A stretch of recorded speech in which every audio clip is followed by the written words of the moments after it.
This is what Melbourne would look like if the reactor proposed by Peter Dutton had a meltdown like the Fukushima plant in Japan did 14 years ago. How does Sydney look? Okay, well, what about Brisbane? Newcastle? Okay, Perth.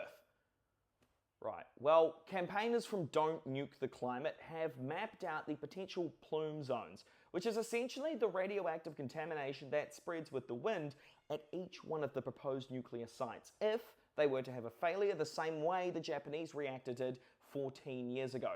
Now, of course, these are the worst case scenarios, but they are still possible. The Fukushima disaster kicked off when a massive earthquake and subsequent tsunami hit the plant, disabling generators that were powering the cooling systems, causing the plant to melt down. Friends of the Earth's Dr. Jim Green says Fukushima was a man-made disaster. It was the result of collusion and corruption in Japan's nuclear industry and the failure to do very simple things like putting backup generators on high ground. Instead, they were located in the basements of reactor buildings at Fukushima. So, have people gone back?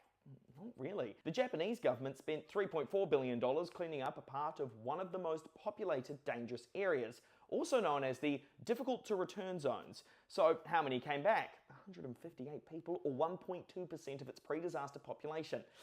Right, anything else? Well, the bloke that was in charge of the Defence Force seems to think so, calling the proposed sites potential dirty bombs. And the former head of preparedness of defence reckons we'd need missile defence systems as well as allocated cyber and counterintelligence resources for the safety of the reactors. Okay, so more Defence Force resources. How are our recruitment numbers looking again? Right, well look, go have a look at this interactive map, which really is worth checking out, especially if you live in pretty much any of the capital cities, as well as Gladstone in Queensland and Port Augusta in South Australia.